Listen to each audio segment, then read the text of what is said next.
قال الله تعالى في القرآن العظيم أعوذ بالله من الشيطان الرجيم لقد كان لكم في رسول الله أسوة حسنة لمن كان يرجو الله واليوم الآخر وذكر الله كثيرا.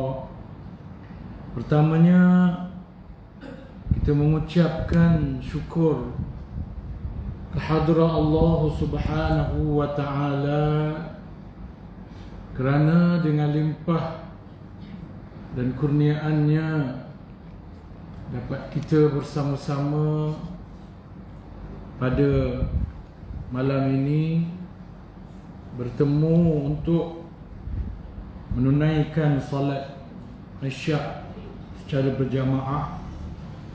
Cuma saya tadi lambat, jadi saya solat Isyak dalam tarawih tuan-tuan lah.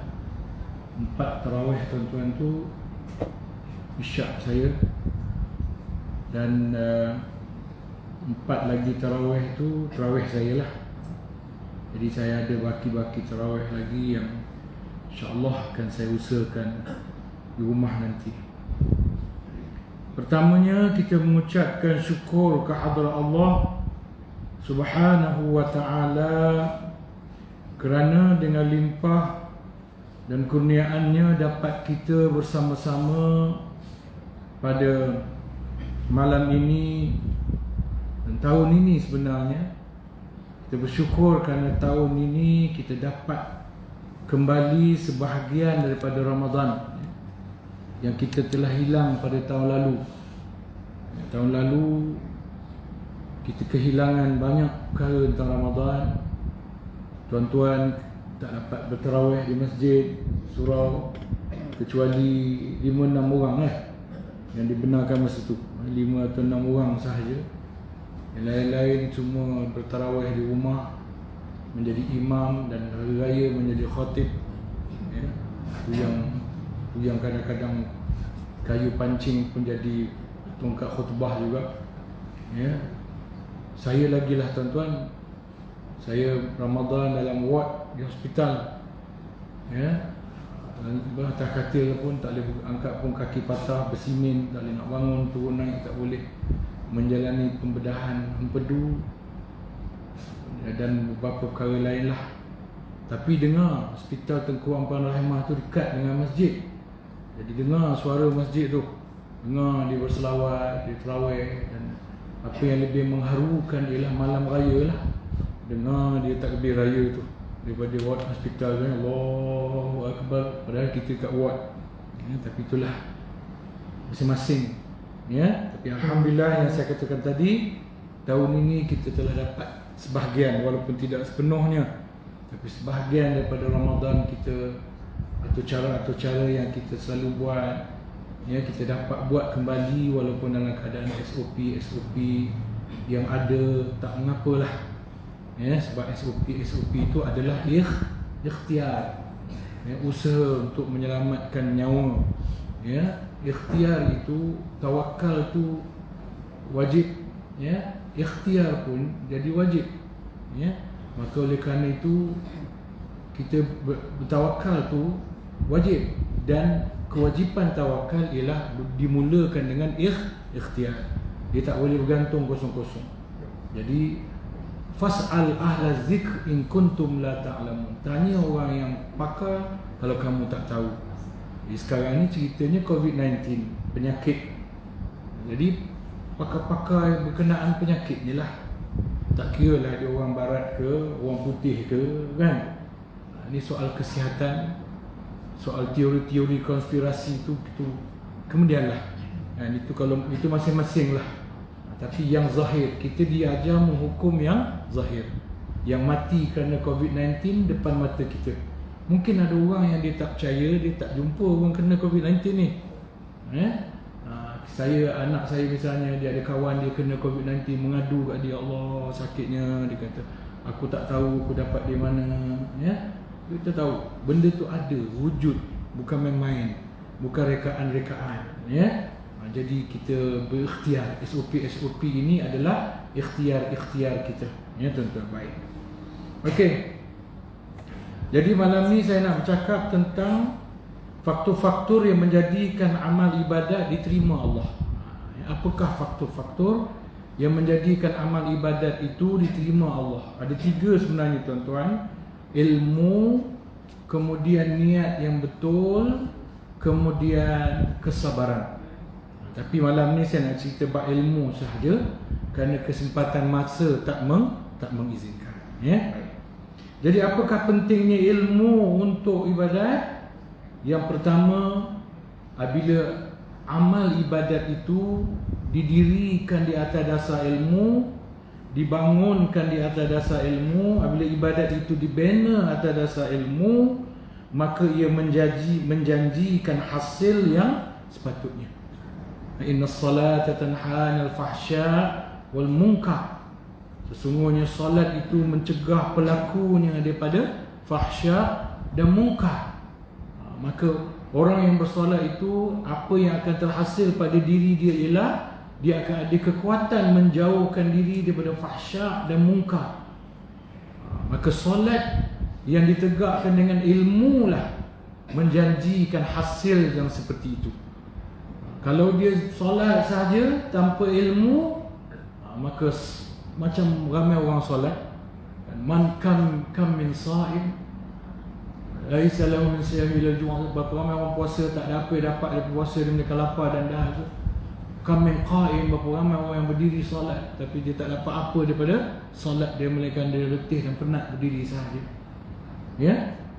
Jadi maknanya ilmu itu menjamin supaya ibadat yang kita lakukan itu membawa hasil yang sepatutnya. Ya. Sebab itu di sana ada firman Allah Subhanahu wa taala, A'udzubillahi minasyaitonir rajim. Wa minan nasi wad-dawabi wal an'am mukhtalifun alwanuhu kadzalik. Innama yakhshallaha min ibadihil ulama. Ayat tengah tu yang sebenarnya saya nak ambil. Innama, sesungguhnya, yakhshallaha, yang sesungguhnya, yang benar-benar ada rasa takut kepada Allah, takut kepada kemurkaannya, azab siksaannya, sehingga menghindarkan diri, menjauhkan diri daripada perkara maksiat, dari kalangan hamba-hambanya siapa? Al-ulama. Jadi ayat ni kata orang yang betul-betul akan ada rasa takut kepada azab Allah, kemurkaan Allah, sehingga dia bentuk diri dia, jaga diri dia daripada perkara maksiat yang boleh menyebabkan dia mendapat kemurkaan Allah, itu ialah al-ulama. Apa maksud ulama di sini? Iaitulah orang yang memiliki ilmu pengetahuan. Dia tak kata ahli ibadah, dia tak kata ahli ibadah, tapi dia kata ulama. Maknanya ilmu tu faktor yang penting. Sebab tu kita tengok tuan-tuan, Nabi Syuaib misalnya, Nabi Syuaib dimarahi oleh kaumnya. Kaum Nabi Syuaib ni tuan-tuan, mereka ni pertama mensyirikkan Allah. Yang kedua, dalam pada mereka mensyirikkan Allah, mereka ada buat satu jenayah atau maksiat, iaitu menipu dalam jual beli, menipu dalam timbangan mereka. Ya, lalu Nabi Syuaib tegur mereka. Pertama, jangan syirikkan Allah. Yang kedua, jangan menipu dalam timbangan. Jujurlah berniaga. Lalu bila Nabi Syuaib membuat teguran-teguran seperti itu, apa kaumnya kata kepada Nabi Syuaib? Kata kaum Syuaib kepada Nabi Syuaib, sebagaimana dirakamkan oleh Allah SWT dalam firman-Nya, qalu ya Syuaib, as-salatuka ta'muruka an natruka ma ya'budu aba'una aw an naf'ala fi amwalina ma nasha' innaka antal halimur rasyid. Maksudnya, qalu, kaumnya berkata, ya Syuaib, wahai Syuaib, as-salatuka, adakah salat engkau itu, ta'muruka, yang menyuruh-nyuruh engkau, an natruka, dan supaya menyuruh-nyuruh kami atau melarang-larang kami meninggalkan ma ya'budu aba'una, kami menyembah berhala-berhala yang telah kami sembah sejak tok nenek kami dulu. Au an naf'ala fi amwalina ma nasha, yang juga menyuruh-nyuruh melarang-larang kami berbuat apa yang kami suka kepada harta benda kami. Kaum Nabi Syuaib ni dia marah Nabi Syuaib sebab Nabi Syuaib ada satu sifat suka menegur kaum dia. Tak berhenti-henti menegur kaum dia, tak berhenti-henti melarang kaum dia. Tapi apa yang menarik di sini, kaum dia kata, as-salatuka ta'muruka an natruka. Adakah salat engkau tu? Sebabnya semenjak kami tengok engkau bersalat, wahai Syuaib, semenjak engkau menerima engkau mendakwa engkau menerima wahyu daripada Allah, lebih-lebih lagi semenjak kami tengok engkau bersembahyang, bersolat, kau dah ada satu perangai yang menyakitkan hati kami. Kau ada satu perangai yang menyebabkan kami tak suka, iaitu menyebuk-nyebuk, menegur-negur kami. Kaum Syuaib dia tak suka kalau Nabi Syuaib menegur-negur. Macam tu kaum hari ni juga ada, tuan-tuan. Kaum-kaum ini pun gitu juga, tak suka kalau kena tegur. Misalnya, saya ambil sebagai contoh je. Misalnya, ambillah dulu ahli politik misalnya. Kalau ditegur kan marah, melenting dia, kan? Tak nak terima teguran. Okey, kita ambil yang kedua, artis, kan? Ditegur, melenting, betul tak? Ada juga ustaz-ustaz yang rajin menegur. Piu Said, Piu Amin, ya. Adalah lagi beberapa ustaz yang rajin menegur artis-artis ni. Tapi ramai juga artis yang tak suka ditegur, marah balik, melenting balik bila ditegur. Kan? Bimbang kalau ia mirip kepada perangai kaum Syuaib. Tak suka ditegur, melenting bila ditegur. Cuma saya terkejut dan kagum sikit dengan Sharifah Sakinah, apa nama dia, seorang artis tu. Dia ambil gambar dalam keadaan yang tak sepatutnya lah. Dia tegur bagi orang Islam, ya. Lalu Piu Said tegur dia. Bila saya baca statement Piu Said tegur dia, saya kata, ni kan apa jadi kat Piu Said pula ni? Tiba-tiba tak. Bagusnya pula Sharifah Sakinah ni, dia kata, ya ustaz, minta maaf, ya. Bukan gitu lah. Dia elok je minta maaf, kan? Elok pula. Tak ada pula dia melenting-lenting macam setengah-setengah artis yang lain, ya. Saya nak ceritanya, perangai melenting tak nak ditegur ni kaum Syuaib lama lah. Perangai kaum terdahulu Nabi Syuaib, marah. Dan perangai menegur ni perangai Nabi. Sebab tu saya bukan tak nak menegur, tuan-tuan. Saya ni ustaz kecil je, kan. Ustaz yang tak ada nama. Kalau saya tegur pun kau orang nak dengar pun. Jadi saya tengok Piu Said dah tegur, Piu Amin dah tegur, Ustaz Azhar Idrus ke apa semua dah tegur. Udahlah tu, tak payahlah saya menyebut-nyebut pula. Kalau benda yang orang lain tak tegur, saya akan cakap lah. Kalau benda yang orang lain dah cakap, saya malas cakap lah.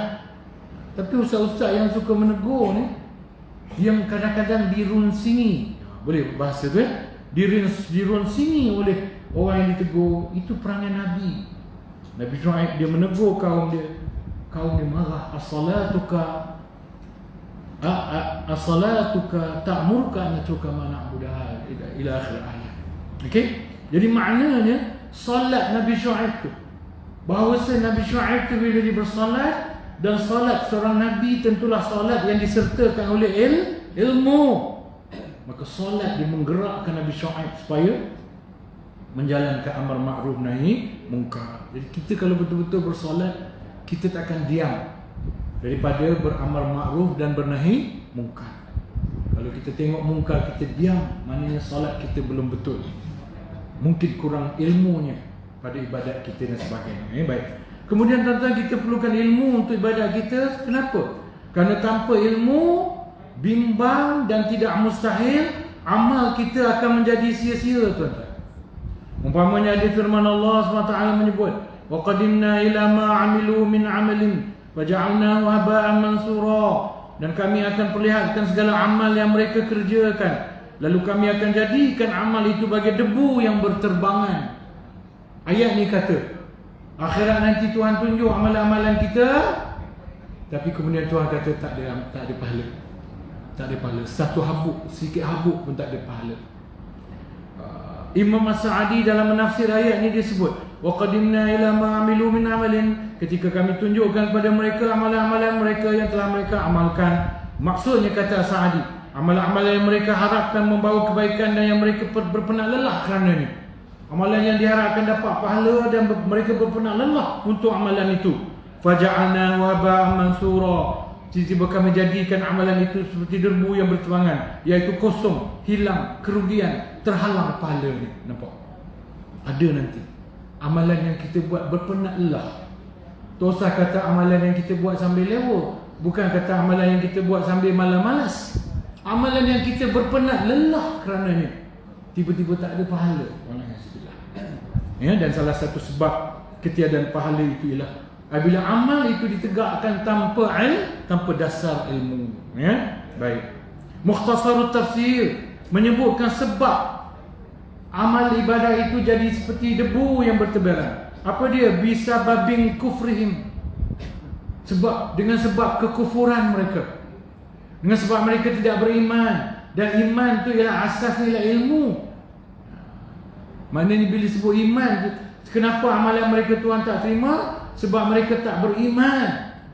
Dan iman itu cerita ilmu. Untuk beriman kena ada ilmu. Jadi masalah ilmu juga tuan-tuan. Sebab tu kalau orang tanya ustaz, tak boleh ke orang kafir baik-baik? Orang kafir yang baik-baik atas dunia ni, dia tolong orang, dia bantu orang. Kan sekarang ramai kan?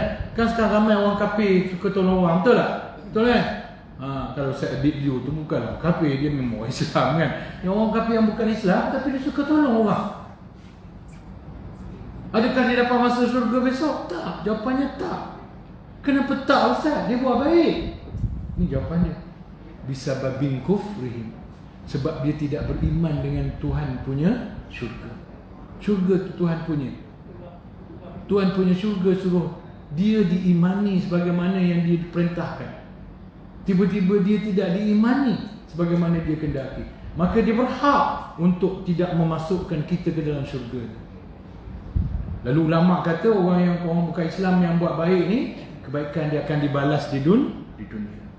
Orang Islam kalau buat baik belum tentu dibalas di dunia. Dan lebih baik sebenarnya orang Islam ni kalau buat baik, lebih baik kalau dibalas di akhirat. Kerana balasannya lebih besar.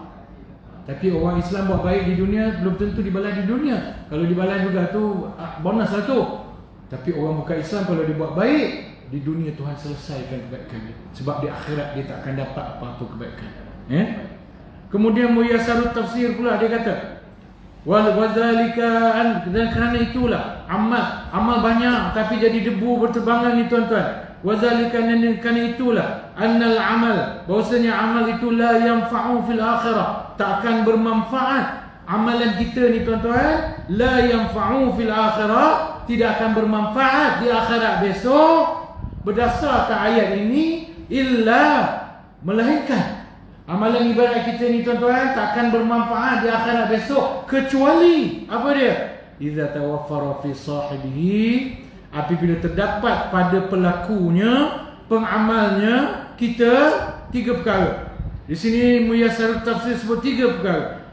Amalan kita itu hanya akan bermanfaat di akhirat besok di hadapan Allah bila bersama-sama amalan kita itu ada al-iman billah, beriman kepada Allah.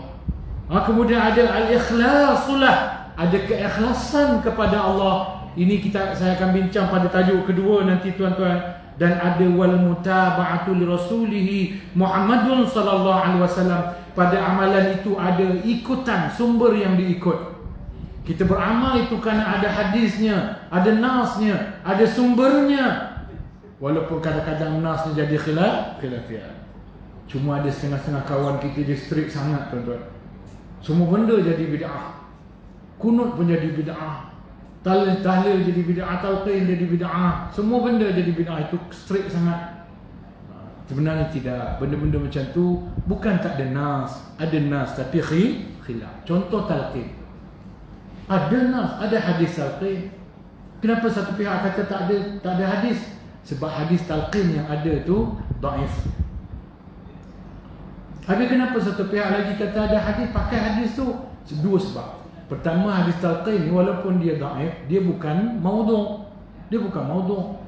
Yang tak boleh pakai maudhu'. Dhaif boleh lagi, majoriti ulama mengatakan hadis dhaif boleh digunakan pakai untuk fadilah.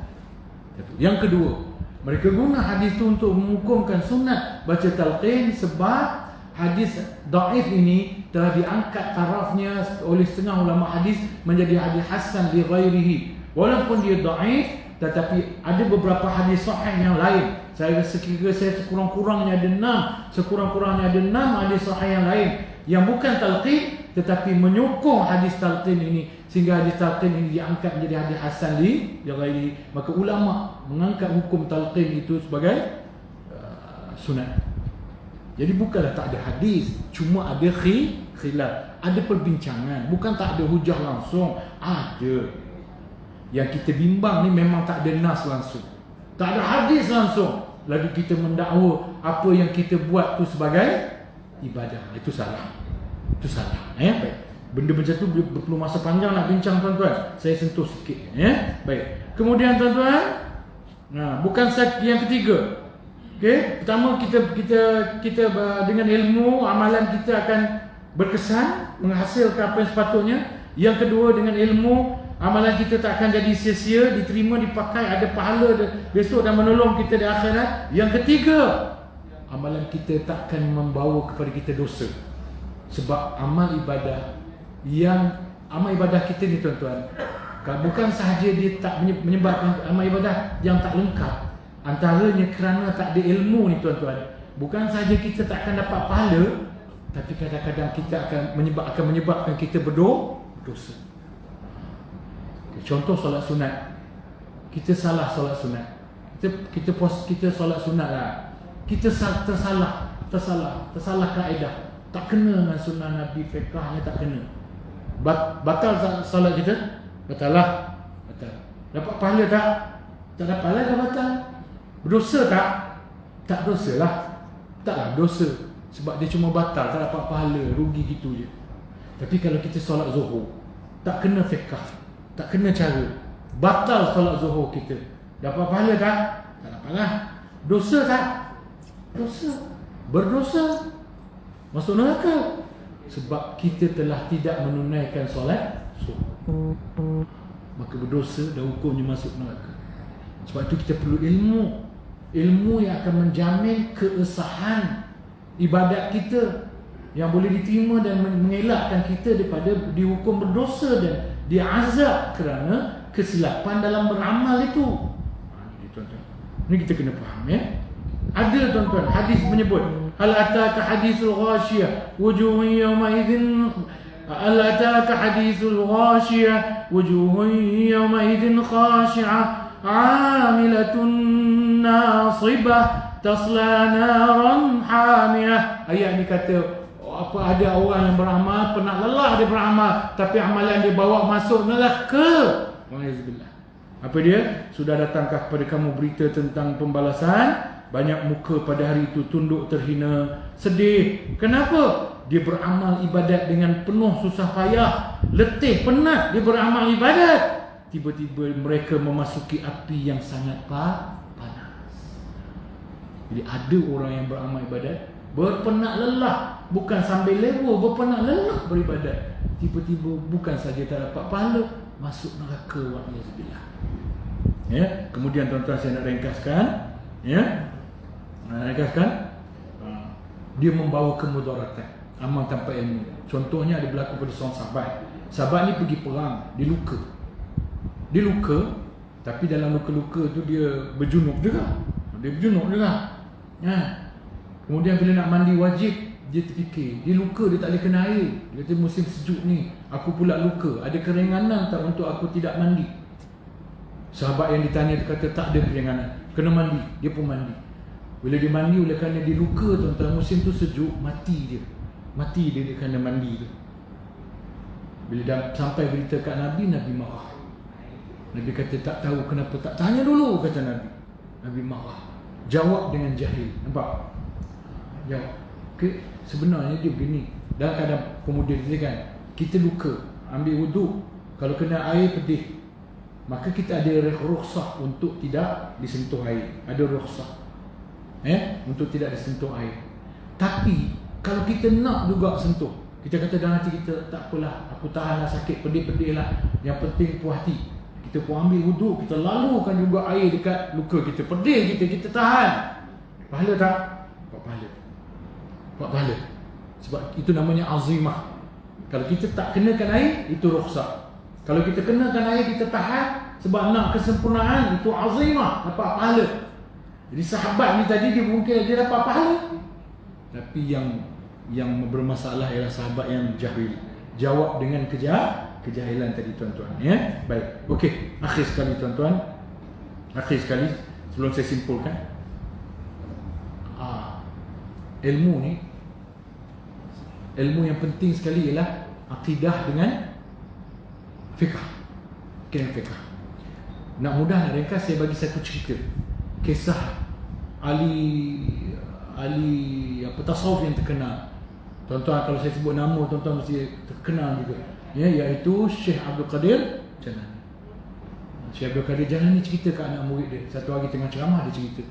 Satu hari ke petang ke pagi, tak tahulah. Aku pergi ke padang pasir nak cari tempat untuk beribadah. Aku jumpa satu tempat, aku pun beribadah kat situ dengan penuh khusyuk. Tiba-tiba suasana berubah jadi berwarna-warni. Aku seolah-olah terapung-apung di tengah-tengah cahaya, di tengah-tengah warna-warni. Tiba-tiba datang satu suara kata, "Wahai Syekh Abdul Qadir Jalani, betul beruntunglah kau sekarang." Ya, ada Syekh Abdul Qadir Jalani, "Kau siapa?" "Beruntunglah kau sekarang. Aku sudah redha dengan kamu kerana gigihnya kamu beribadah. Bermula daripada hari ini, kalau kamu berasa kamu nak beribadah lagi, beribadahlah. Tapi kalau kamu dah tak nak beribadah, tak apa, aku benarkan kamu tak beribadah." Lalu aku tanya pada suara itu, "Kamu siapa?" Dia kata, "Akulah Tuhan kamu," kata suara itu. Lalu aku jawab, aku kata, "Pergi mampus kamu, wahai syaitan laknatullah. Pergi mampus kamu." Lalu cahaya itu pun berubah. Dengarlah suara syaitan itu mengeluh, "Beruntunglah kamu, wahai Tuan Syekh. 70 ahli ibadah aku tipu dengan penipuan yang sama. Semua mereka tertipu, tapi kamu terselamat. Berbahagialah kamu, wahai Tuan Syekh." Lalu anak murid ditanya, "Tuan Guru, macam mana Tuan Guru boleh selamat? Sedangkan 70 tertipu. Tuan Guru boleh selamat. Macam mana?" Kata Syekh Abdul Qadir Jalani, "Sebab ilmu aku tentang akidah dan syariah." Dua je. Jawapan dia dua je. Ilmu akidah aku, ilmu syariah. Akidah apa dia? Akidah mengatakan Tuhan tu laisa kamitslihi syai'un. Tuhan itu dia tak sama dengan sesuatu. Warna itu adalah sesuatu. Itu bukan Tuhan. Yang ilmu syariah pula mengatakan bahawa selagi tak kiamat, kita wajib beribadat. Wajib beribadat. Yang sunat-sunat, yang wajib kita kena buat sampai hari kiamat. Tak boleh berdiri duduk, tak boleh duduk baring, tapi buat, kena buat sekadar mampu. Tiba-tiba dia suruh berhenti. Ini bukan syariat Allah. Jadi aku kenal itu syaitan dengan akidah dan syariah. Jadi tuan-tuan, penting untuk kita belajar sekurang-kurangnya ilmu akidah, sekurang-kurangnya ilmu syariah. Dan ramai ahli tasawuf kata, bila ilmu akidah dengan ilmu syariah ni digabungkan tuan-tuan, akan terhasillah ilmu tasawuf. Ilmu tasawuf ni sebenarnya kita tak belajar pun tak apa, boleh dapat gitu je. Dengan akidah yang mendalam, fiqh syariah yang kita amalkan, dia akan menghasilkan tasawuf. Tapi kalau kita belajar ilmu tasawuf secara teori itu, kan, tak apa, itu lagi baguslah. Itu lagi bagus. Tuan-tuan, ya? Okey, baik. Saya simpulkan dengan perkataan Hasan Basri sebagai penutup. Hasan Basri kata, orang yang beramal tanpa ilmu seperti orang yang berjalan bukan pada jalan yang sebenarnya. Ingat, kalau kita beribadat, sedangkan kita tak ada ilmu, tuan-tuan, kita sedang menuju tempat lain. Kita bukan menuju syurga, kita sedang menuju tempat lain. Sebab itu pastikan bila kita beramal, kita ada ilmu. Bila kita beramal, kita ada ilmu. Kena pastikan. Ya, okey. Dia ada lanjutan dia tu. Orang yang beramal tanpa ilmu hanya membuat banyak kerosakan. Ya, dibanding mendatang kebaikan. Tuntutlah ilmu dengan bersungguh-sungguh, namun jangan sampai meninggalkan ibadah. Gemarlah pula kepada ibadah, namun jangan sampai meninggalkan ilmu. Maknanya, jangan kita menuntut ilmu kononnya habis dulu baru beribadah. Jangan. Sambil kita belajar, sambil kita beramal. Dan jangan pula kita beramal tanpa menuntut ilmu. Lebih-lebih lagi, janganlah beramal tanpa menuntut ilmu. Kita kena ambil dua-dua. beramal, dalam masa yang sama beramal, dalam masa yang sama menuntut ilmu, dalam masa yang sama beramal, dalam masa yang sama menuntut ilmu, insya-Allah keselamatlah kita di dunia dan di akhirat, tuan-tuan. Jadi Ibnu Katsir dalam menafsirkan ayat ihdinas siratal mustaqim, dia kata apa? Ihdinas siratal mustaqim tu jalan orang beriman. Ghairil maghdub tu jalan orang Yahudi, dimurkai Allah. Waladhdallin tu sesat tu jalan orang-orang Nasrani. Okey. Siratal mustaqim tu jalan orang beriman. Kenapa? Orang beriman digabungkan antara ilmu dan amal. Jalan yang dimurkai itu jalan orang Yahudi. Sebab apa? Orang Yahudi dia ada ilmu tapi dia tidak amal. Ya'rifunahu kama ya'rifuna abna'ahum. Mereka kenal Nabi Muhammad macam mereka kenal anak mereka sendiri, tapi mereka sendiri tak beriman dengan Nabi Muhammad. Mereka maghdub, dimurkai oleh Allah. Dan orang Nasara, mereka itu ada amal, mereka beramal, tapi mereka tidak menitik beratkan ilmu pengetahuan, maka mereka jadi sesat. Jadi insya-Allah kita ada panduan dalam solat, dalam surah Fatihah kita setiap hari untuk menjadi orang yang menggabungkan antara ilmu dan amal. Jadi insya-Allah itulah kepentingan ilmu dalam pembinaan ibadat, agar ibadat kita dapat diterima oleh Allah SWT. Ada dua faktor lagi, niat yang betul, yang ketiga kesabaran. Itu saya akan bahaskan di tempat lain. Tuan-tuan boleh ikuti dalam perekaman kuliah saya di Facebook saya, insya-Allah. Jadi untuk malam ni saya berhenti setakat tu dengan lafaz wabillahi taufiq wal hidayah. Assalamualaikum warahmatullahi wabarakatuh. Mari kita berdoa sikit untuk COVID-19 dan sebagainya. Bismillahirrahmanirrahim. Alhamdulillahirabbil alamin. Assalatu wassalamu ala asyrafil anbiya wal mursalin wa ala alihi wa sahbihi ajma'in. Ya Allah, ya Tuhan kami bersyukur sangat-sangat ya Allah, kerana tahun ini kami dapat semula sebahagian daripada Ramadan yang pernah kami terima pada tahun-tahun sebelum datang COVID-19. Pada tahun lepas ya Allah, kami amat bersedih kerana kami kehilangan Ramadan dalam arti kata yang sepatutnya, dalam arti kata yang sebenarnya. Namun tahun ini alhamdulillah kami masih berkesempatan, walaupun ada rakan-rakan kami di setengah-setengah tempat kerana keadaan yang semakin teruk, mereka terhalang juga. Namun alhamdulillah, namun kamu kekalkanlah ya Allah keadaan kami ni ya Allah, kekalkanlah suasana di mana kami boleh bertarawih, kami boleh berpuasa, kami boleh melaksanakan amal ibadat, berulang-alik masuk masjid, walaupun dengan SOP yang ada, tak mengapalah ya Allah, asalkan kami masih boleh berulang-alik ke masjid, bertarawih dan menghayati Ramadan sebagaimana yang sepatutnya. Untuk itu ya Allah, kami mohon jauhkanlah kami semua ya Allah, jauhkanlah bumi Malaysia ini ya Allah, dan jauhkanlah bumi-Mu ini seluruhnya ya Allah daripada virus COVID-19. Kembalikanlah kami pada kehidupan seperti biasa, kerana kamu pun tahu ya Allah, yang bertaubat akan bertaubat, yang kekal dengan maksiat mereka akan kekal dengan maksiat, yang insaf akan insaf, yang sedar akan sedar, dan kami antara yang sedar dan insaf ya Allah. Janganlah kerana mereka yang degil, angkuh dan tidak mengambil pelajaran itu, maka kamu heret kami bersama-sama mereka ya Allah. Demi orang-orang hamba-hamba-Mu yang beriman, demi hamba-hamba-Mu yang insaf, demi hamba-hamba-Mu yang sedar, demi hamba-hamba-Mu yang berazam untuk kembali ke pangkuan-Mu ya Allah, angkatlah COVID-19 ini pada kehidupan kami ya Allah. Rabbana zalamna anfusana wa illam taghfir lana wa tarhamna lanakunanna minal khasirin. Rabbana atina fid dunya hasanah wa fil akhirati hasanah wa qina azaban nar. Wa sallallahu ala Muhammadin wa ala alihi wa sahbihi. Walhamdulillahirabbil alamin. Taqabbalallahu minkum minna wa minkum taqabbal ya karim. Sekian, wassalamualaikum warahmatullahi wabarakatuh.